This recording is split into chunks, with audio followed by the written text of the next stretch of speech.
You know that feeling when someone tells you they're a writer, an artist, a man of the people, and then you find out what they actually wrote was policy that put hundreds of thousands into mass graves? Mile Budak wrote novels about Croatian peasants. He also wrote racial laws. On June 6, 1945, he stood in a Zagreb courtroom with tears streaming down his face, claiming he was innocent of everything. The next morning, 13 years to the day after surviving an assassination attempt, he was hanged, 24 hours. From the defendant's chair to the gallows. How did a novelist become one of the chief architects of genocide? What actually happened in his final day? And why does his name still appear on street signs across Croatia today? The Independent State of Croatia, Hitler's puppet regime in the Balkans, is falling apart like wet paper. Allied forces close in from all sides. Yugoslav Partisans under Josip Broz Tito sweep through city after city. The Ustaše government, the fascist movement that ruled Croatia for 4 blood-soaked years, knows it's over. Mile Budak, the regime's foreign minister, its chief propagandist, the man Miroslav Krleja, called a minister of culture with a machine gun, flees Zagreb with the entire government apparatus. 16 ministers, hundreds of officials. They're running for Austria, for the British occupation zone, betting that the Western allies will protect them from Tito's vengeance. It's a miscalculation that will cost them everything. British forces take them into custody at Tamsweg, Austria, on May 15th. Budak surrenders. So does Nikola Mandic, the last prime minister of the puppet state. So do Julia Makanek, Pavao Kanki, Nicola Steinfeld, the entire leadership cadre. They're moved to Spittal, a British detainment camp in the occupation zone. For 2 days they sit there, probably thinking they've made it, that they'll be processed as political prisoners, maybe face an international tribunal, definitely not be handed over to the partisans who've been fighting them for 4 years. They're wrong. On May 17th, British forces put Mandic, Makanek, and Kanki on a train headed south. Destination, Zagreb. En route, Steinfeld and Budak joined the transport. 5 high-ranking war criminals being delivered straight into partisan hands. The British don't want them. The British don't care. If you value documented history like this that cuts through the propaganda and shows you what actually happened, subscribe. It's the best way to support our work. Also, comment from which city you're hearing this from. This script is researched and factual using sources from the Trial of Mile Budak documentation held in the Croatian State Archives and published by the Encyclopedia of War Crimes and Genocide, 2nd edition, 2012, edited by Leslie Allen Horvitz and Christopher Catherwood, alongside primary tribunal records from the Military Court of the Second Army of Yugoslavia, June 1945 proceedings. These aren't secondary interpretations or nationalist myths. These are trial transcripts, British military transfer documents, and execution records. Now back to the information. The train crosses into Yugoslavia. It's late May. The war in Europe ended 2 weeks ago. The Reich is rubble. Mussolini was shot and strung up in Milan 4 weeks earlier. But for the men on this train, the reckoning is just beginning. They arrive in Zagreb, the city they governed. The city where Budak published his newspaper, Hrvatski Narod. The city where he signed racial laws on April 30th, 1941, that classified Jews, Roma, and Serbs as subhuman. The city where he stood at rallies and told crowds that Croatia would be cleansed. They're taken into custody by Yugoslav military police. No lawyers, no international observers, no pretense of anything except what this is, victor's justice. What we do know is that the military court of the Second Army of Yugoslavia is preparing charges, high treason, war crimes, crimes against humanity. The prosecutors have plenty of material. Budak wasn't a hidden figure. He was loud. He was public. He wrote it all down. On June 6, 1941, in the town of Križevci, he gave a speech. The Serbs came to our territories because they were persecuted by the Turkish gangs. They came as plunderers in the filth from the Balkans. We cannot allow our national state to be ruled by 2 nations. There is only one God, and there is only one nation that is ruling, and this is the Croat nation. Those who arrived here 200, 300 years ago might go back to whence they came. One has to know that we are a state that has 2 religions, the Catholic and the Mohammedan. Then there's the Gospic speech, July 22nd, 1941. Budak stands before an Ustaše rally and lays out the plan. The movement of the Ustaše is based on faith. For the minorities, we have 3 million bullets. We shall kill one part of the Serbs, expel the second part, and convert to Catholicism the third part of them. 3 million bullets. He said it out loud, to a cheering crowd. 1/3 killed, 1/3 expelled, 1/3 forcibly converted. Genocide as official state policy, announced, applauded, enacted. The United States Holocaust Memorial Museum estimates the Ustaše murdered between 77,000 and 99,000 people there, between 45,000 and 52,000 Serbs, between 12,000 and 20,000 Jews, between 15,000 and 20,000 Roma, between 5,000 and 12,000 Croats and Muslims who opposed the regime. Jasenovac wasn't run by Germans, it was run by Croatians, by the Ustaše militia, by men who volunteered, who used knives and hammers and mallets instead of gas chambers because they wanted to feel it, who held killing competitions, who cut off body parts as souvenirs. Even visiting German SS officers found the brutality excessive. Think about that. The people who ran Auschwitz looked at Jasenovac and thought it was too much. As Minister of Education and Faith in 1941, he put his name on the legal decree on racial origins and the legal decree on the protection of Aryan blood and the honor of the Croatian people, carbon copies of the Nuremberg laws. On April 30th, 1941, 20 days after the Independent State of Croatia was proclaimed, these laws stripped Jews, Roma, and Serbs of legal personhood. They couldn't own property, couldn't hold government jobs, couldn't marry Croatians, had to wear identifying badges, had to register, had to report for deportation. Budak didn't just sign them, he defended them, publicly, in newspapers, in speeches, in his writings. Mile Budak wasn't some barely literate thug who stumbled into politics. Born August 30th, 1889, in Sveti Rok, Lika region, then part of Austria-Hungary, attended school in Sarajevo, studied law at the University of Zagreb, got his doctorate in 1920, became active in the Croatian Party of Rights, got elected to the Zagreb City Assembly. In the 1920s and 30s, he wrote novels, plays, stories about Croatian peasants, about the land, about the hearth. His magnum opus was Ognjište, The Hearth, published 1938. 1,000 pages glorifying rural Croatian life. Critics praised it. The contemporary writer E. Noth wrote, "Here we find the stubborn, spiritual, realistic conception of man and his relation to the soil on which he lives, and which Mile Budak symbolizes as the hearth." It was popular. It sold. Budak was seen as one of the great Croatian writers of his generation, equal to Miroslav Krleža. In 1912, he was arrested for alleged involvement in an assassination attempt against Slavko Kuvaj, the Croatian band. In 1914, World War I started. He was drafted into the Austro-Hungarian army, captured by Serbian forces. Spent years as a prisoner of war, marching through Macedonia and Albania with retreating Serbian troops in 1915 and 1916. He came back hating Serbs, not as individuals, as a concept, as the obstacle to Croatian independence. In the 1920s, he edited far-right magazines, Hrvatska Misao, Hrvatsko Pravo, publications that pushed for Croatian separatism, that blamed Serbs and Jews for every Croatian problem. Assassins close to the Kingdom of Yugoslavia's police chief tried to kill Budak in Zagreb. They beat him with batons, multiple blows to the head. He survived, barely. He fled to Italy, joined the Ustaše movement in exile, became commander of an Ustaše training camp. The Ustaše, founded 1929 by Ante Pavelić, was a terrorist organization. Assassinations, bombings, funded by Mussolini's Italy. Their goal was simple: destroy Yugoslavia, create an independent Croatian state by any means necessary, including violence. Budak was one of the ideological leaders. He returned to Croatia in 1938, started publishing Hrvatski Narod, a weekly newspaper that attacked the Croatian Peasant Party and the Cvitković-Maček Agreement. The authorities arrested him in 1940, threw him in prison in Lepoglava, then transferred him to Kruščica near Travnik. 50 other Ustaše members arrested with him. They were still in prison when Hitler invaded Yugoslavia. On April 10th, the Independent State of Croatia is proclaimed.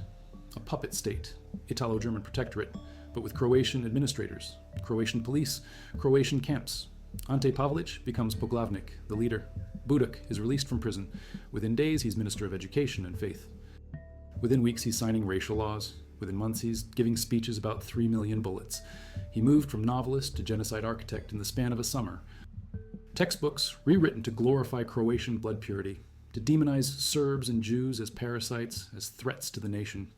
He signed a decree in August 1941 banning the Serbian language, banning non-Croatian words and business names, banning Serbian Cyrillic script. Cultural erasure as policy. In November 1941, he became Croatian ambassador to Nazi Germany, met with Hitler, met with Ribbentrop, coordinated deportations. In May 1943, he was appointed foreign minister. He held that position until November 1943, then stepped aside. The regime was already losing. By 1944, partisan forces controlled huge swaths of territory. By 1945, it was over. Tomorrow is the trial. He knows what's coming. In his time in custody, he's probably heard what happened to other Ustaše captured by partisans. Mass executions at Bleiburg, forced marches, death pits, thousands shot. The partisans aren't interested in procedural niceties. But they want show trials for the leadership. They want to demonstrate that justice is being done, even if the outcome is preordained. So they'll give Budak a trial. One day, that's it. The military court of the Second Army of Yugoslavia. The judges are partisan officers. The prosecutors are partisan legal staff. There's no defense attorney worth mentioning, no jury, no international observers. 7 defendants: Mile Budak, Nikola Mandic, Julia Makanek, Pavel Kanki, Nikola Steinfeld, Mirko Puk, and others from the Ustaše government. Mandic is 76 years old, the former prime minister, a Bosnian Croat politician who thought he could negotiate with the Allies, who drafted a memorandum to British Field Marshal Harold Alexander expressing a desire to defect, who surrendered on May 15th demanding political asylum. The British handed him over 3 days later. Makanek is 40 years old, a philosophy professor, Minister of National Education, who wrote in a 1942 brochure called Ustaše Virtues that every community has the right to exterminate, destroy, or at least render harmless those individuals who weaken it. Kanki was Minister of Justice and Religion from 1943 to 1945. They sit in a row. Budak is in the middle, 55 years old, gray, exhausted, signing racial laws, inciting ethnic violence, operating concentration camps, deporting Jews to Auschwitz. The prosecutors present evidence, Budak's speeches, his articles in Hrvatski Narod, his radio broadcasts, his signed decrees, the racial laws with his signature. Witness testimony from survivors, documents from Jasenovac, lists of the dead, photographs. The courthouse is packed, spectators, journalists, partisan officers. This is political theater. The verdict is decided before the first word is spoken. Everyone knows it. Budak's behavior in court is described by multiple witnesses as cowardly. He weeps constantly, his voice breaks. He claims he's innocent of everything, that he was just a writer, just a minister, that he didn't know about the camps, didn't know about the killings, that he was following orders, that he believed in Croatian independence, not genocide. He says he never wanted violence, that the speeches were rhetoric, that he signed the laws because Pavlic made him, that he was trying to protect Croatian culture, not destroy Serbian lives. No one believes him. The judges don't believe him. The prosecutors don't believe him. The audience doesn't believe him. The historical record doesn't believe him. All 7 are sentenced to death by hanging. The sentences will be carried out the following morning. June 7th, 1945. No appeals, no delays, no mercy. Budak hears the verdict. He cries harder. He's led back to his cell. 24 hours left. What goes through your mind when you know you'll be dead tomorrow? Budak has the night to think about it. Does he think about his novels? His wife, murdered after he survived the assassination attempt in 1932? His years in exile? His speeches in Gospic and Krajevci? The racial laws he signed? The Jews deported? The Serbs killed? The children in Jasenovac? Does he think about the fact that exactly 13 years ago, June 7th, 1932, assassins tried to kill him and failed, and now, on the same date, he'll die? Does he believe in God? Does he pray? Does he bargain? Does he rationalize? Does he admit to himself what he was? They know that at dawn, guards will come. They know this is the end. Sleep probably doesn't come for any of them. Mandic is an old man who spent his life in politics, who thought he was making Croatia independent, who ended up signing off on genocide. Makanek is a philosopher who wrote about virtue while running camps. Kanki was a lawyer, a minister, a man who used legal language to justify atrocity. They sit, they wait, the hours crawl. No last meal mentioned in records, no final rites recorded, just the walk, through corridors, out into the morning. Zagreb is waking up, the war is over, people are trying to rebuild, and 7 men who helped tear it all apart are about to be hanged. The gallows are ready, ropes, nooses, a platform. Witnesses gather, partisan officers, journalists, survivors who want to see justice, executioners. The condemned are brought forward one by one. There's no detailed record of the exact order, but we know all 7 are hanged the same morning. Still claiming innocence. The noose goes around his neck, no final statement recorded, no defiant words, no admission, just tears.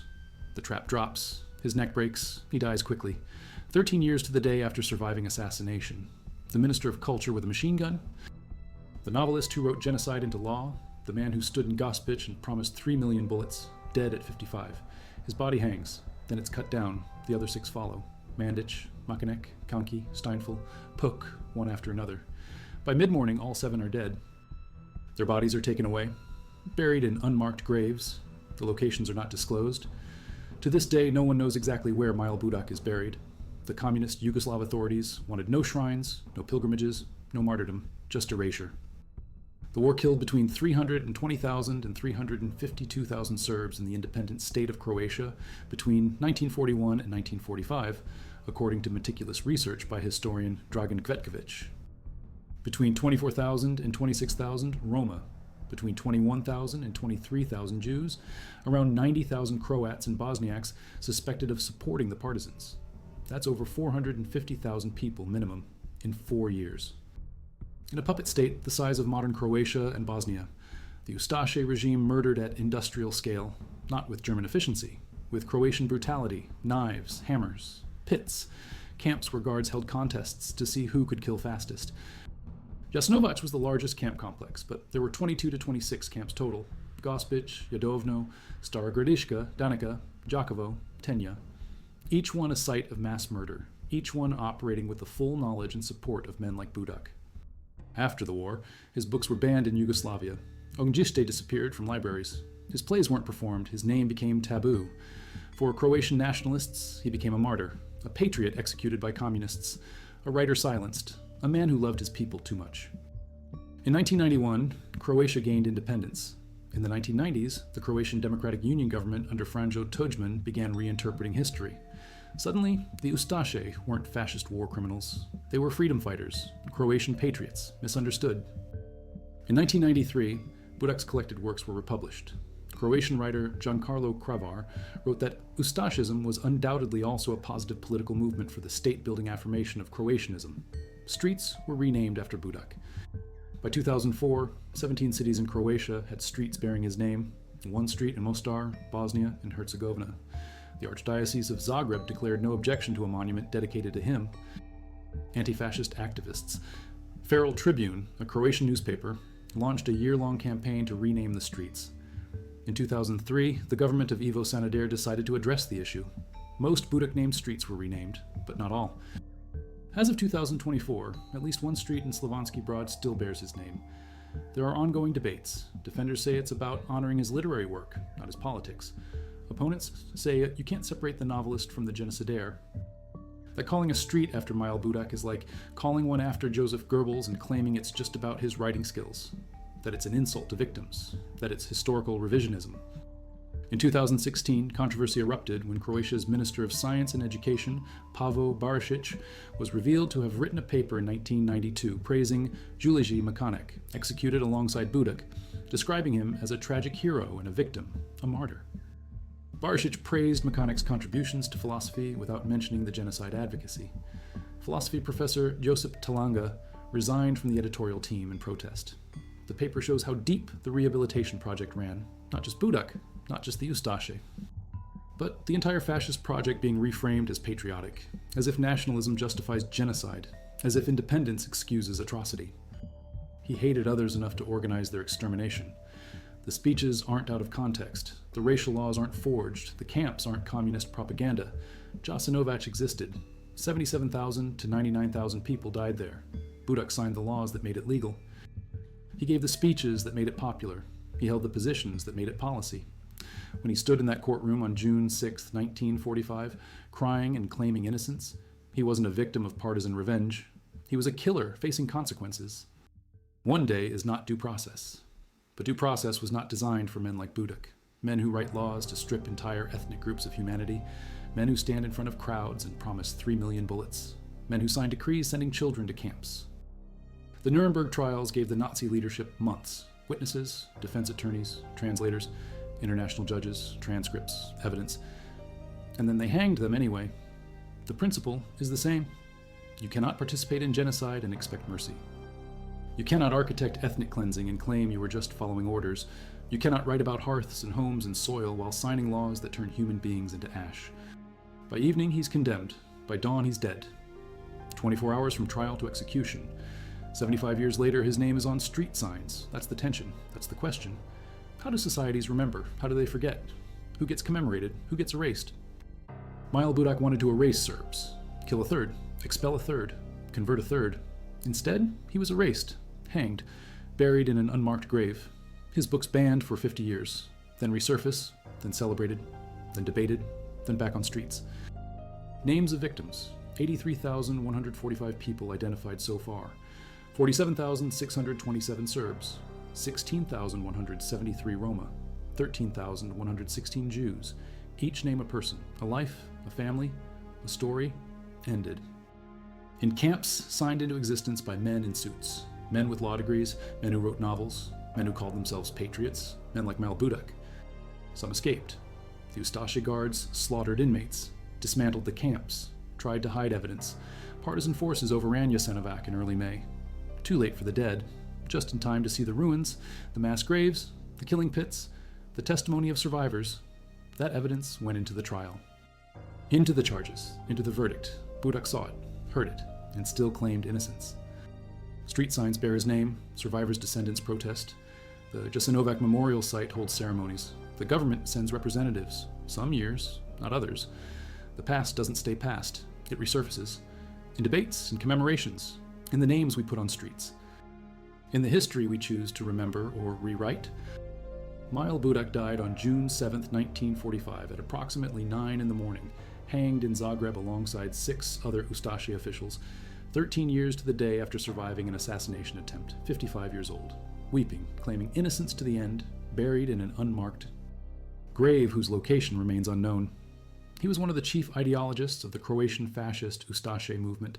He signed racial laws that stripped Jews, Roma, and Serbs of legal personhood. He gave speeches calling for genocide. He served as Minister of Education, ambassador to Nazi Germany, and foreign minister of a puppet state that murdered over 400,000 people in 4 years.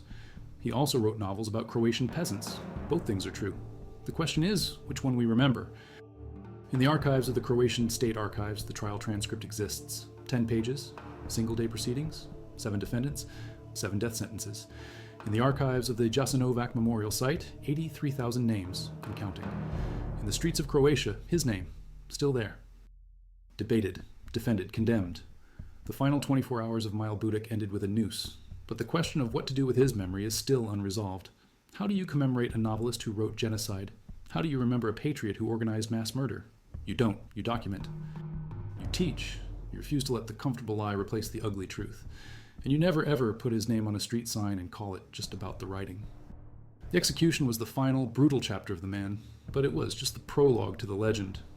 When the communist authorities buried him in an unmarked grave, they intended for the Minister of Culture with a machine gun to be a ghost, a forgotten perpetrator. What they got, over the next 50 years, was a martyr, a whispered name, a symbol around which a new, often ugly nationalism would eventually coalesce. The Independent State of Croatia, Nezavisna Država Hrvatska, or NDH, was a fascist aberration, a treasonous chapter to be suppressed. Ustaše ideology was deemed a criminal doctrine. Their books were pulp, their leaders were war criminals. For decades, Budak's name could not be spoken in public without condemnation. His novels, once praised, were removed from library shelves, becoming rare, almost samizdat artifacts passed around by those who clung to the dream of an independent Croatia, a dream tragically twisted by the Ustaše into a nightmare of ethnic cleansing. This enforced silence, this active historical erasure, had an unintended consequence.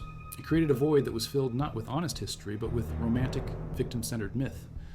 For some within the Croatian diaspora and for a faction of suppressed nationalists at home, the Ustaše were not collaborators but patriots who fought for the Croatian state. The concentration camps were minimized, the scale of the atrocities was denied, and the forced conversions were reframed as necessary national consolidation.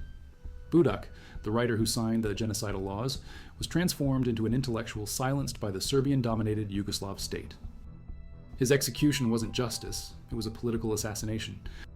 They published journals, held commemorations, and kept the flame of the NDH alive, waiting for the collapse of Yugoslavia. And when the collapse finally came in the early 1990s, they returned, bringing their history and their historical revisionism with them. The 1991 to 1995 Croatian War of Independence was a moment of national catharsis and state building. Croatia finally achieved the independence its people had long desired. But in the fervor of building the new state, there was a dangerous tendency to use nationalism as a solvent to wash away complex, uncomfortable history. The primary enemy was the Serb-dominated Yugoslav army and its associated paramilitary forces, which committed terrible crimes during the war. In this binary struggle, the narrative often simplified to Croats good, Serbs bad.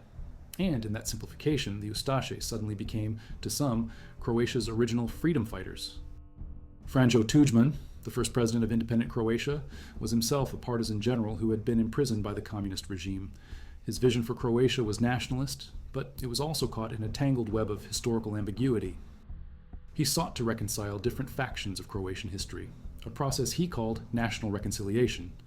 This project was meant to bridge the divide between the former partisans and the Ustaše émigrés, who were now returning and funding the new state. The problem with this reconciliation was that it often meant giving the Ustaše a pass, treating them as equally valid historical actors in the fight for Croatian statehood. The publication of his collected works was not a neutral literary event. It was a political statement. It signaled that the cultural and ideological legacy of a chief architect of genocide was now acceptable, even commendable in the new state. Critics who denounced the move were often dismissed as Yugo-nostalgic or anti-Croatian. The debate wasn't about the literary merit of his 1,000-page novel, Ognjište. It was about the validation of an ideology, the ultranationalism that underpinned the NDH. In the mid-1990s, across towns and cities, notably in Split, Sisak, Pazin, and Slavonski Brod, streets previously named after partisan heroes or communist figures were renamed. Among the new names were Ante Pavlic, the Poglavnik Jure Francetic, a notorious Ustaše military commander, and Mile Budak. This was the ultimate act of public historical revisionism. A street sign is an everyday, undeniable declaration of cultural memory. It is a small monument that forces residents and visitors to engage with a name, to remember. By putting Budak on a street sign, the state, or at least local municipalities, was publicly endorsing the view that his crimes were secondary to his perceived service to the Croatian national idea. The message was clear. The novelist had triumphed over the genocidaire. The backlash was immediate and fierce, coming from Jewish organizations, the Serb community, anti-fascist veterans groups, the Savez Antifašistički Boraca or Saba, and left-leaning intellectuals and media, most notably the unflinching Croatian satirical newspaper, Feral Tribune. They recognized the renaming as a deliberate provocation and a moral scandal. To walk down Ulica Mile Budaka was, for them, an insult to the hundreds of thousands of victims of the Ustaše regime. It was a refusal to fully accept the state's own moral responsibility for the 4 blood-soaked years of the NDH. They claimed they were honoring Budak, the writer and the intellectual, not Budak, the minister and war criminal. This is the false dichotomy at the heart of the entire controversy. It is an attempt to separate the creator from the creation, to pretend that the man who wrote about the purity of the Croatian hearth was not the same man who signed laws on the purity of Croatian blood. You cannot read the ultranationalist zeal of Ognjište and then pretend it is unconnected to the ideological fervor of the Gospić speech. The two are interwoven. Mile Budak's pen was the instrument of both his literature and his lethal policy. The pressure mounted for years, both domestically and internationally. Croatia was seeking closer ties with the European Union, and the glorification of a fascist collaborator was a significant liability and a source of diplomatic embarrassment. In 2003, the government of Ivo Sanader finally conceded. The Croatian parliament passed legislation mandating that street names honoring figures from the fascist Ustaše regime be removed. This led to a wave of renamings. Mostar in Bosnia and Herzegovina, another site of Ustaše rule, also participated. This was a major victory for anti-fascist memory and a crucial step in confronting the state's own history. While most streets were renamed, some local municipalities resisted, dragging their feet or finding loopholes. This is why, as of 2024, at least one street in Slavonski Brod continued to bear his name, an open wound in the public space, a permanent sign of the ongoing, unresolved cultural war in Croatia. To understand why Budak remains a potent, divisive symbol, one must look closely at the doctrine he articulated. He was not merely an official, he was an ideologue. His contribution to the Ustaše regime went beyond policy implementation. He provided the intellectual justification for genocide. The core of this ideology was articulated in the speeches and laws cited earlier, particularly the Gospić speech of July 22, 1941. That day, before a cheering Ustaše crowd, Budak laid out the terrifying 3-part plan for the Serbs in the Independent State of Croatia. Kill one part of the Serbs. 2. Expel the second part. 3. Convert to Catholicism the third part of them. It aimed to solve the Serbian question not through integration or political compromise, but through annihilation and forced assimilation. This plan became the operational blueprint for the mass murders in the camps, like Jasenovac and Jadovno, and for the campaign of forced conversions, carried out by the Ustaše-aligned Catholic clergy. Budak, The Minister of Education and Faith was the perfect official to articulate this, as his portfolio covered both the cultural purity of the nation and the religious unity demanded by the regime. His signature on the racial laws that stripped Jews, Roma, and Serbs of their rights was the bureaucratic key that unlocked the gates of the concentration camps. The attempt to separate the writer from the genocide heir is intellectually dishonest because the writing was the blueprint for the genocide. Budak's ultranationalist novels glorified the blood and soil connection of the Croatian peasant to the land, setting up a racial cultural hierarchy where other groups, especially Serbs and Jews, were portrayed as alien, parasitic elements threatening the purity of the hearth. Osinjiste. The transition from writing about the necessity of national purity to signing the laws for ethnic cleansing was not a break in character, but a logical, horrific progression. His literature was the foundation. His laws were the superstructure. The legacy of Mile Budak and the Ustaše remains a fault line in contemporary Croatian society and politics. The debate resurfaces every year, often around the Jasenovac Memorial Site commemoration. When the official state delegation attends, there are often two rival ceremonies, the official one and a separate one held by hardline nationalists who wear Ustaše insignia and deny the scale of the atrocities. This constant push and pull demonstrates that the challenge is not just about a few street signs, but about education and historical consciousness. How is the NDH taught in schools?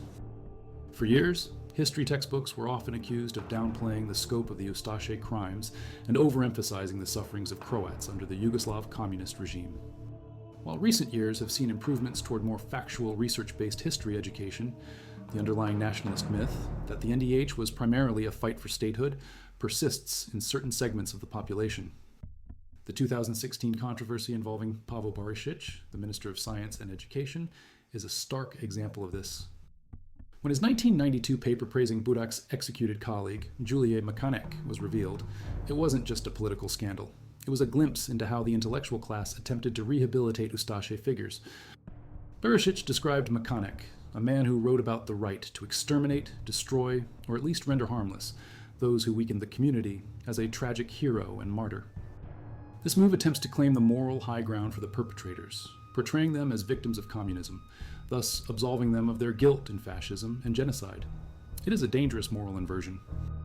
The fact that these debates about street signs, about history textbooks, about ministerial appointments are still happening 79 years after the collapse of the NDH and 30 years after the founding of modern Croatia shows the profound difficulty a society faces in dealing with the truth of its own darkest chapter. Anti-fascists and victims groups choose documentation, the 83,145 names in the Jasenovac database. Its records document. These are not statistics. They are names, each representing a life brutally extinguished. The sheer scale, over 450,000 total victims of the Ustaše regime across 22 to 26 concentration camps in 4 years, makes the scale of the crime undeniable. Mile Budak's signature is on the laws that facilitated the murder of these people. His final 24 hours, the lightning-fast trajectory from defendant to dead man on the gallows, were a moment of cold, hard justice. But the truth is that the final judgment on Mile Budak is not the one handed down by a partisan court on June 7, 1945. It is the one being delivered every day by the citizens of Croatia in their ongoing fight over the street signs, the textbooks, and the national memory. The only responsible moral resolution is the documented truth, the unwavering acknowledgement of Budak as a genocide heir whose literary work, however popular, was inextricably linked to an ideology of hate and murder. His name must be confined to the archives of atrocity, not celebrated on the public thoroughfare. The novelist who wanted to cleanse his nation was himself erased, then resurrected, and remains today a ghost on the street sign, a permanent reminder that the past, however violent, is never truly over. It is only waiting for the next generation to decide whether to commemorate the architect of the crime or to simply, truthfully, remember the victims. Is it a modern, democratic European nation that acknowledges its anti-fascist foundations as enshrined in its own constitution? Or is it a nation still wrestling with the demons of a dark, ultranationalist past? In 2021, the street in Slavonski Brod was once again brought up for renaming. The local council, after years of pressure, voted to change it. But even this act of official memory correction was followed by acts of vandalism and protest by those who still clung to the Ustaše narrative. The physical removal of the street sign does not instantly remove the ideological virus it represents. He symbolizes the intellectual who gave fascism a sophisticated, culturally rooted vocabulary. His execution solved the problem of the man. But his ideas, his hateful conflation of national identity with ethnic purity, persist, finding new forms and new audiences among those who are willing to trade historical truth for nationalist myth. You must resist the comfortable lie of national reconciliation that demands the victims forgive the unforgivable in the name of unity. Mile Budak's own words, his speeches about 3 million bullets, and his signatures on the laws of genocide remain the only necessary testimony. The verdict of history is far more damning than the verdict of the partisan court. The court gave him 24 hours. History gives him an eternity as a cautionary tale. He was the writer who signed the death warrant of hundreds of thousands, and that is how he must be remembered, permanently and without apology. The street sign must come down, and the archives must be opened. That is the true reckoning,